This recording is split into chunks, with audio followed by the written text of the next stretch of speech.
नमस्कार दोस्तों, आज हम एनसीईआरटी क्लास 8th की ज्योग्राफी का चैप्टर 6 पढ़ेंगे। आज हमारी 8th की ज्योग्राफी कंप्लीट हो जाएगी।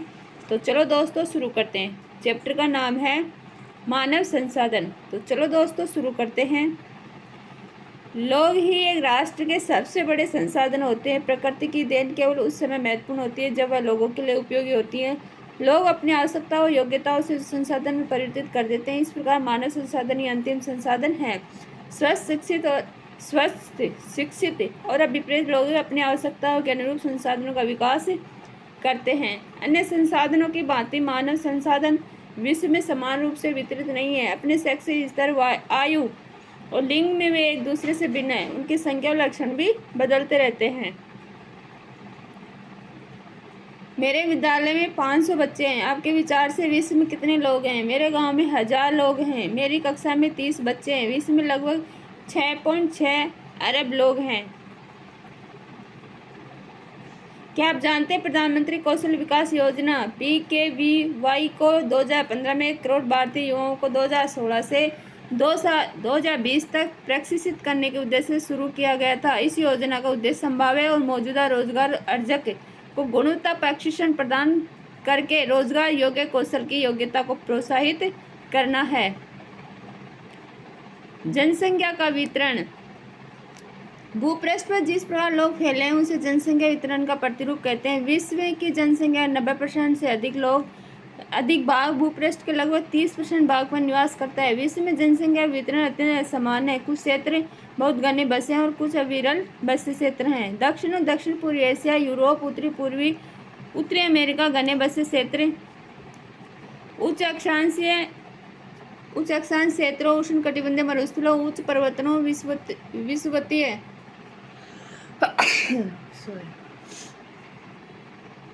वनों के क्षेत्रों में बहुत कम लोग रहते हैं। विषुवत वर्त के दक्षिण की अपेक्षा विषुवत वर्त के उत्तर में बहुत अधिक लोग रहते हैं। विश्व की कुल जनसंख्या के लगभग 3/4 लोग 2 महाद्वीपों एशिया और अफ्रीका में रहते हैं। विश्व के 60% लोग केवल 10 देशों में रहते हैं। इन सभी देशों में 10 करोड़ से अधिक लोग रहते हैं। ये देखो वितरण दे रखा है महाद्वीपों के अनुसार विश्व जनसंख्या। तो देखो जैसे ये येलो कलर दे रखा है, ये एशिया में रहने वाले लोग हैं, और ये ब्राउन कलर दे रखा है, ये यूरोप में रहने वाले लोग हैं, और ये हल्का ब्लू कलर अफ्रीका में रहते हैं, और ये गहरा ब्लू मध्य व दक्षिण अमेरिका में रहते हैं, और रेड कलर उत्तरी अमेरिका में रहते हैं, और ये green colour Oceania, Australia, New Zealand और प्रशांत द्वीप समूह में रहते हैं। जो सबसे कम कहाँ है? ओसेनिया में। ये देखो एक ही दे रखा है, तो सबसे कम कहाँ है? ओसेनिया में। अब सबसे ज़्यादा एशिया में। ठीक है, ये येलो कलर, ये देखो सबसे ज़्यादा लाइन कहाँ जा रही है? चाइना में। ठीक है, उसके बाद भारत सेकंड नंबर, फिर USA, फिर इंडोनेशिया, फिर ब्राज़ील, फिर पाकिस्तान, फिर बांग्लादेश, फिर नाइजीरिया, फिर रूस, फिर सबसे कम जापान। ठीक है, जनसंख्या मिलियन में। विश्व की घनी आबादी वाले देश। विश्व के रूपरेखा मानचित्र पर इन देशों को चिन्हित करें। ठीक है, क्या आप जानते हैं भारत की जनसंख्या का औसत घनत्व 382 व्यक्ति प्रति वर्ग किलोमीटर है। जनसंख्या का घनत्व पृथ्वी पृष्ठ के इकाई क्षेत्र में रहने वाले लोगों की संख्या को जनसंख्या घनत्व कहते हैं। सामान्य रूप से यह प्रति वर्ग किलोमीटर में व्यक्त किया जाता है। संपूर्ण विश्व का औसत जनसंख्या घनत्व 51 व्यक्ति प्रति वर्ग किलोमीटर। सबसे अधिक जनसंख्या घनत्व दक्षिणी मध्य एशिया में, इसके पश्चात क्रमशः पूर्वी एशिया, दक्षिण पूर्वी एशिया में है। जब कक्षा के पूरे 30 विद्यार्थी उपस्थित होते हैं तब हमारी कक्षा बहुत भरी हुई दिखती है, लेकिन जब यही विद्यार्थी स्कूल के सभा भवन में बैठते हैं तब वह कक्ष खुला और खाली दिखाई पड़ता है। क्यों? क्योंकि सभा भवन का आकार या क्षेत्र कक्षा से बड़ा होता है, लेकिन जब स्कूल के सभी विद्यार्थी सभा भवन में आ जाते हैं तब सभा भवन भी भरा हुआ दिखने लगता है। घनत्व की बात कर रहे हैं। जनसंख्या वितरण को प्रभावित करने वाले कारक। भौगोलिक कारक। स्थलाकृति। लोग सदैव पर्वतों, पठारों की तुलना में मैदानी भागों में रहना पसंद करते हैं, क्योंकि यह क्षेत्र खेती, विनिर्माण, सेवा क्रियाओं के लिए उपयुक्त होते हैं। गंगा के मैदान विश्व के सबसे अधिक घने बसे क्षेत्र हैं, जबकि एंडीज, आल्प्स और हिमालय जैसे पर्वत विरल बसे हुए हैं। जलवायु, लोग सामान्य रूप से चरम जलवायु जो अत्यधिक गर्म अथवा अत्यधिक ठंडी जैसे सहारा मरुस्थल, रूस के ध्रुवीय प्रदेश, कनाडा और अंटार्कटिक में रहने से बसते हैं। कहीं गर्मी है तो कहीं सर्दी। मृदा, यह भी एक प्रमुख कारक। उपजाऊ मृदाएं कृषि के लिए उपयुक्त भूमि प्रदान करते हैं। भारत में गंगा, ब्रह्मपुत्र, चीन में हांगोंग, जियांग तथा मिस्र में नील नदी के उपजाऊ मैदान घने बसे हुए क्षेत्र हैं।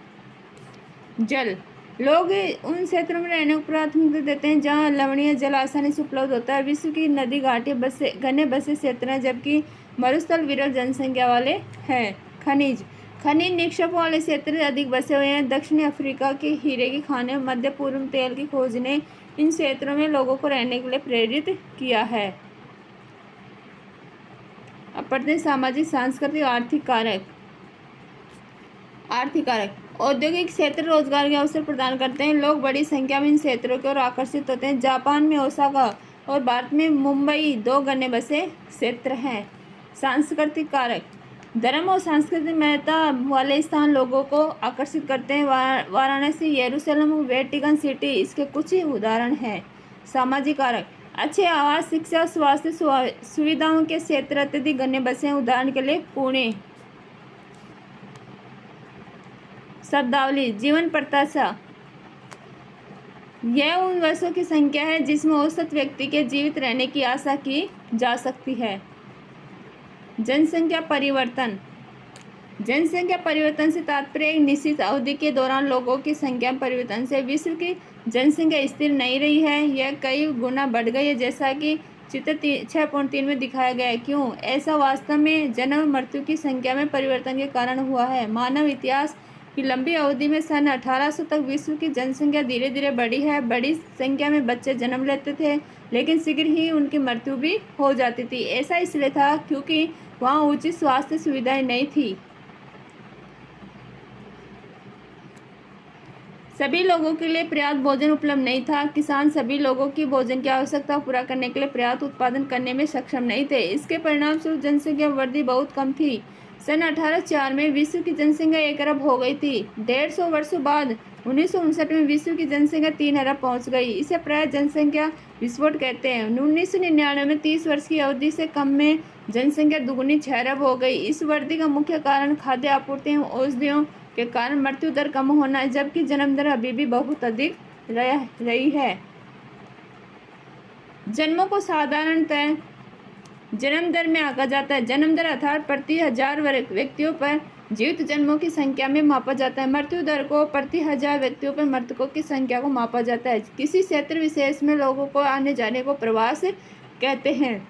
जन्म मृत्यु जनसंख्या परिवर्तन के प्राकृतिक कारण हैं। एक देश के जन्म दर और मृत्यु दर के बीच के अंतर को प्राकृतिक वृद्धि दर कहते हैं।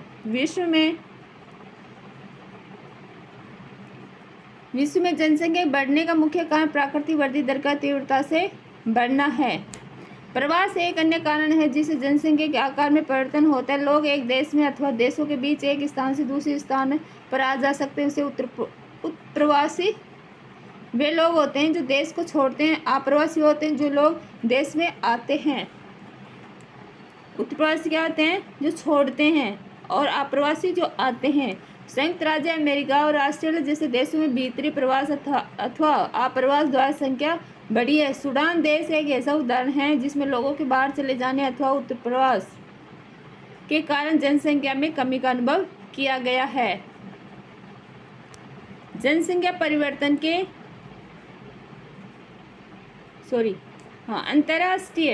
अंतर्राष्ट्रीय प्रवास की सामान्य प्रवृत्ति है कि लोग अच्छे आर्थिक अवसरों की खोज में कम विकसित राष्ट्रों से अधिक विकसित राष्ट्रों में चले जाते हैं। देशों के अंदर बड़ी संख्या में लोग रोजगार, शिक्षा, स्वास्थ्य सुविधा की खोज में ग्रामीण क्षेत्रों से नगरीय क्षेत्रों की ओर चले जाते हैं। जनसंख्या परिवर्तन के प्रतिरूप जनसंख्या वृद्धि की दर विश्व में अलग अलग। यद्यपि विश्व की कुल जनसंख्या तीव्रता से बढ़ी है, तथापि सभी देशों में यह वृद्धि अनुभव नहीं की जा रही है। कुछ देशों में जैसे केन्या में जनसंख्या वृद्धि दर ऊंची है। कहाँ? केन्या। उन देशों में जन्म दर और मृत्यु दर दोनों ही ऊंचे है। हाल ही में स्वास्थ्य सेवाओं में सुधार के साथ मृत्यु दर कम हो गई है, परंतु जन्म दर अभी भी अधिक है, जिससे वृद्धि दर बढ़ रही है। अन्य देशों में जैसे यूनाइटेड किंगडम में निम्न जन्म दर और मृत्यु दर के कारण जनसंख्या की वृद्धि दर मंद है। ये देखो, जनसंख्या का संतुलन, मृत्यु दर से जन्म दर का अधिक होना, जनसंख्या वृद्धि। अगर जन्म दर ज़्यादा है, मृत्यु दर कम है, तो वहाँ जनसंख्या वृद्धि होगी। ठीक है, और जनसंख्या इस तरह कहाँ रहेगी, जहाँ जन्म दर और मृत्यु दर बराबर हो। ठीक है, और जनसंख्या में कमी कहाँ होगी, जहाँ जन्म दर कम हो और मृत्यु दर ज़्यादा हो, तो वहाँ जनसंख्या में कमी होगी। ये दे रहा है जनसंख्या वृद्धि। देखो 500 ईसा में क्या था, 100 मिलियन। ठीक है, और जीरो ईसा पूर्व में 170, 1000 में 265, 1500 में 425, 1800 में 900 मिलियन, 1900 में 1625 मिलियन, 1950 में 2500 मिलियन, 1974 में 4000 मिलियन, 1999 में 6000 मिलियन, और 2025 तक क्या संभावना व्यक्त की जा रही है, 8525 मिलियन हो जाएगी। ओह गॉड, देखो जनसंख्या विस्फोट कैसा हो रहा है।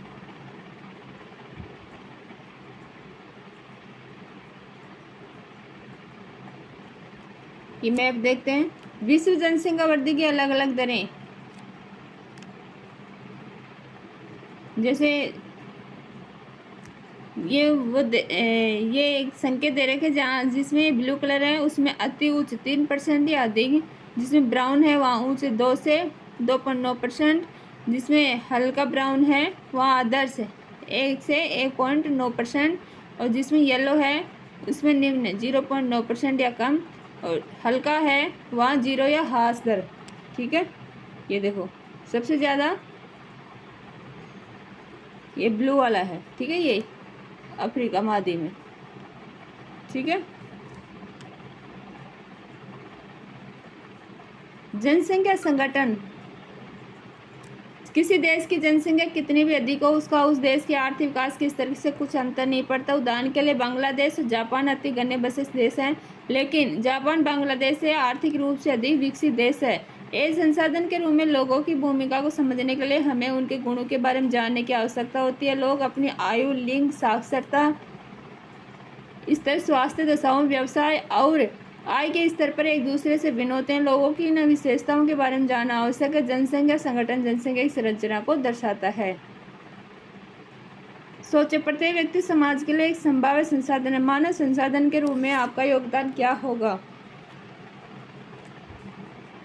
ये देखो, मैं अपने पोते पोतियों को कहानी सुनाती हूँ, दादी कह रही है।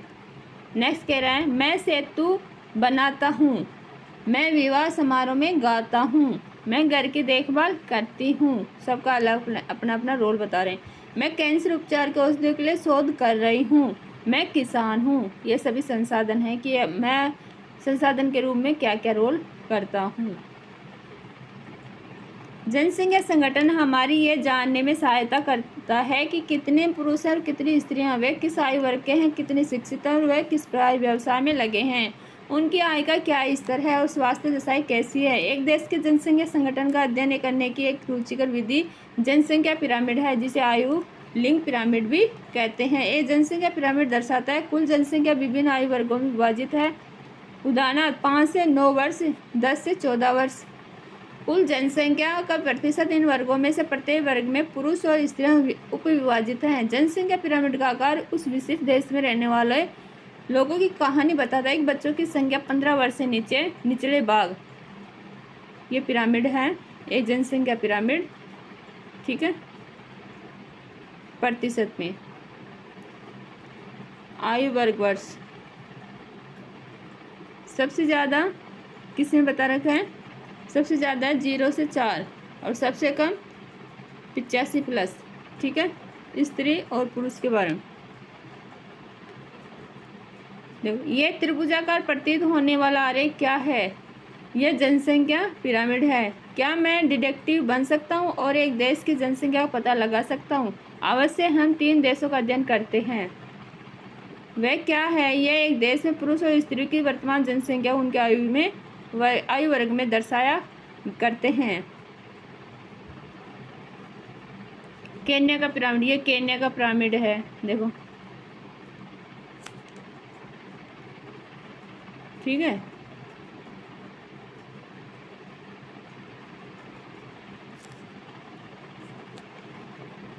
में दिखाई गई और यह जन्म के स्तर को दर्शाते, ऊपर का आंकड़ा वृद्ध लोगों 65 वर्ष से अधिक की संख्या दर्शाता है और मृतकों की संख्या को दर्शाता है। जनसंख्या पिरामिड देश में आश्रित लोगों की संख्या भी बताता है। युवा आश्रित लोग 15 वर्ष से कम आयु के और वृद्ध आश्रित लोग 65 वर्ष से अधिक आयु के।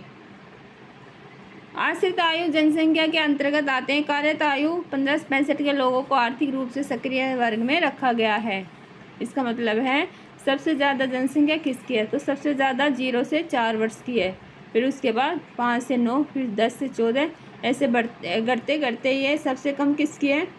60 से 64 वर्ष, ठीक है। एक देश का जनसंख्या पिरामिड जिसमें जन्म दर और मृत्यु दर दोनों ही ऊंचे हैं, आधार पर चौड़ा है और ऊपरी तीव्रता संकरा होता जाता है। ऐसा इसलिए है कि बहुत से बच्चे जन्म लेते हैं, लेकिन उनमें से अधिकतर की मृत्यु शैशव काल में ही हो जाती है और कुछ ही बड़े हो पाते हैं, इसलिए वहाँ वृद्ध लोग बहुत कम हैं। इस स्थिति को केन्या के पिरामिड द्वारा दर्शाया गया है। यह है भारत का पिरामिड। जिन देशों में मृत्यु दर विशेष रूप से बहुत छोटे बच्चों में कम हो रही हो, युवा आयु वर्ग का पिरामिड चौड़ा है क्योंकि शिशु प्रौढ़ावस्था जीवित रहते हैं। यह भारत के पिरामिड में दृष्टिगोचर होता है। इस प्रकार जनसंख्या में युवा सापेक्षता अधिक है। इसका अर्थ है मजबूत और वर्तमान बढ़ती हुई श्रम शक्ति है। ये देखो,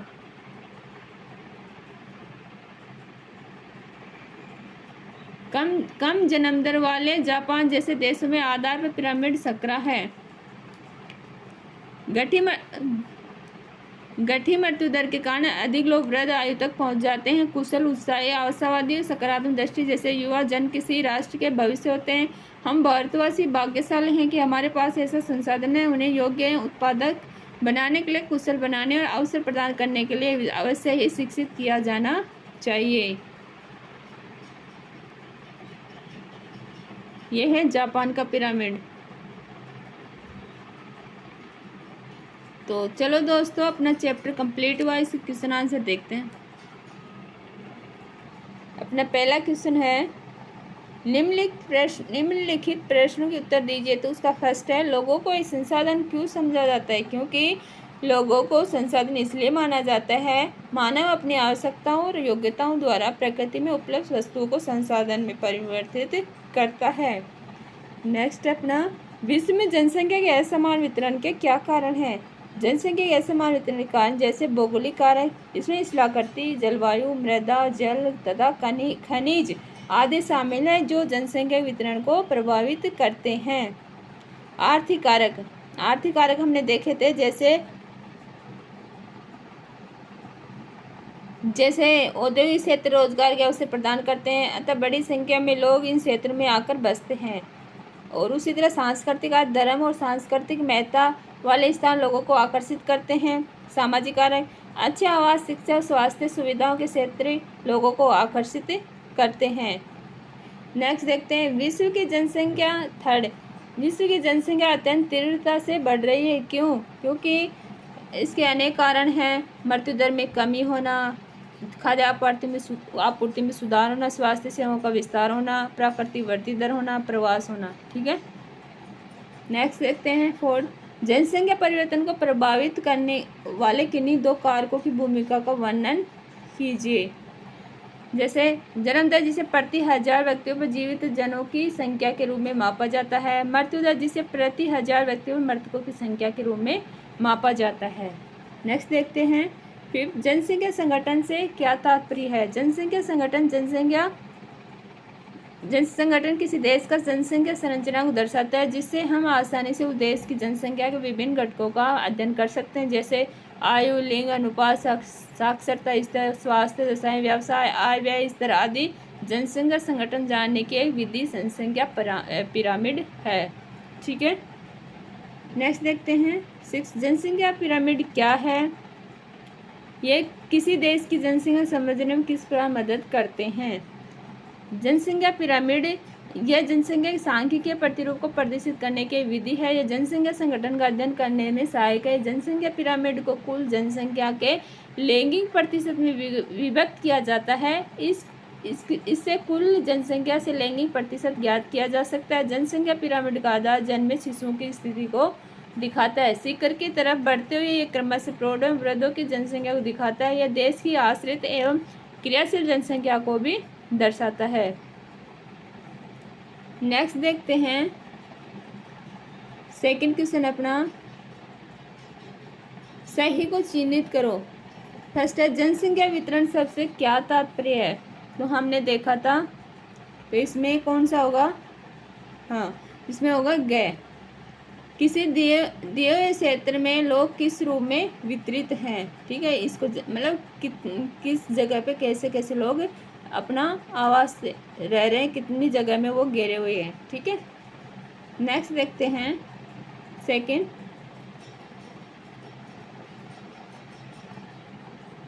वे 3 मुख्य कारक कौन से हैं जिनसे जनसंख्या में परिवर्तन होता है। तो हमने देखा था जन्म, मृत्यु और प्रवास, ये जनसंख्या में परिवर्तन के कारक थे। ठीक है, नेक्स्ट है थर्ड, 1999 विश्व की जनसंख्या हो गई। 1999 में कितनी बताई गई थी, हमने देखा था पिरामिड में, तो 6 अरब। ठीक है, नेक्स्ट देखते हैं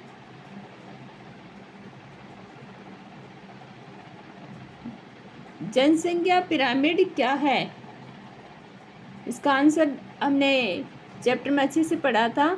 तो जनसंख्या पिरामिड क्या है, जनसंख्या का आयु लिंग संगठन का आलेखीय निरूपण ही जनसंख्या पिरामिड है। ठीक है, नेक्स्ट क्वेश्चन, नीचे दिए गए शब्दों का उपयोग करके सब वाक्य को पूरा कीजिए। तो इसमें क्या करोगे आप, हमने अगर चैप्टर अच्छे से पढ़ा है तो आप इसको आराम से पूरा कर सकते हो। जैसे विरल, अनुकूल, बढ़ती, कृत्रिम, उर्वरक, प्राकृतिक, चरम गणना, इनको बनना है इसमें। तो जब लोग किसी क्षेत्र की ओर आकर्षित होते हैं तब यह इसमें क्या भरोगे, तब यह घना, इसमें ये हो जाएगा घना। ठीक है, बसा हुआ बन जाता है। इसे प्रभावित करने वाले कारकों के अंतर्गत अनुकूल जलवायु, क्या भरोगे, दूसरा अनुकूल जलवायु। फिर प्राकृतिक संसाधनों की आपूर्ति और उर्वर, क्या भरोगे, उर्वर, फोर्थ उर्वर,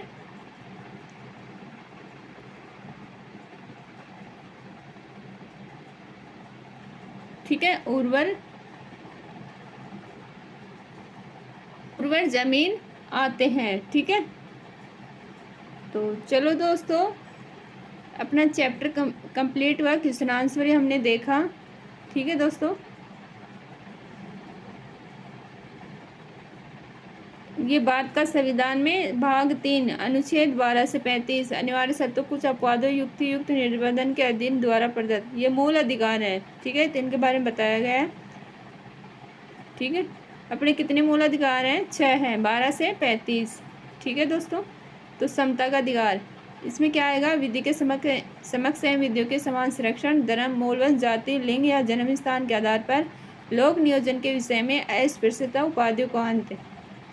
ठीक है, तो समता के अधिकार में कौन सा आएगा, 14 से 18। ठीक है, स्वतंत्र अधिकार कहाँ से कहाँ आता है, 19 से 22। तो इसमें अभिव्यक्ति, सम्मेलन, संघ, संचरण, निवास, व्यक्तिगत स्वतंत्र, अपराधों के लिए दोष सिद्धि के संबंध में संरक्षण, प्राण और देह स्वतंत्रता का संरक्षण, 6 से 14 वर्ष की आयु के बच्चों को निःशुल्क और अनिवार्य शिक्षा, कुछ दशाओं में गिरफ्तारी और निरोध से संरक्षण। ठीक है, शोषण के विरुद्ध अधिकार, तो ये कहाँ से आएगा, 23 से 24। ठीक है, 23 से 24। मानव की दुर्व्यापार, बलात्श्रम का प्रतिषेध, परिसंकटमय कार्यों में बालकों के नियोजन का प्रतिषेध। नेक्स्ट है धर्म की स्वतंत्रता का अधिकार, तो ये 25 से 28। ठीक है दोस्तों। अंतःकरण की और धर्म के अबाध रूप से मान्य आचरण प्रचार की स्वतंत्रता, धार्मिक कार्य प्रबंध की स्वतंत्रता, किसी विशिष्ट धर्म के अभिव्यक्ति के लिए करों के समुदाय के संबंध में स्वतंत्रता, राज्य ने पूर्णतः पोषित शिक्षा संस्थाओं में धार्मिक शिक्षा, धार्मिक उपासना में उपस्थित होने के संबंध में स्वतंत्रता। नेक्स्ट आता है अपना 29 से 30। ठीक है दोस्तों। तो संस्कृति शिक्षा संबंधी अधिकार, अल्पसंख्यक वर्गों को अपनी भाषा, लिपि और संस्कृति विषय हितों का संरक्षण, अल्पसंख्यक वर्गों द्वारा अपनी शिक्षा संस्थाओं का स्थापना और प्रशासन। नेक्स्ट अपना 31 से 35 आता है, तो ये अपना 32 आता है। ठीक है, 31 हटा दिया गया है संविधान से, तो 32 है संवैधानिक उपचारों का अधिकार। उच्चतम न्यायालय उस न्यायालय के निर्देश या आदेश या रिट द्वारा प्रदत्त अधिकारों को परिवर्तित कराने को उपचार, मतलब किसी अधिकार का, मानव अधिकार का हनन होता है तो इसके माध्यम से वो न्यायालय में जाकर अपना रिट जारी दर्ज करा जा सकता है और अपना मुकदमा हासिल, मतलब अपना अधिकार प्राप्त कर सकता है। उसको ये लगता है कि मेरा मूल अधिकार हनन हो रहा है तो वो न्यायालय के माध्यम से अपने अधिकार को मांग सकता है। तो चलो दोस्तों, अपना चैप्टर क्वेश्चन आंसर कंप्लीट हुए और नेक्स्ट सब्जेक्ट में जल्दी मिलते हैं। Thank you.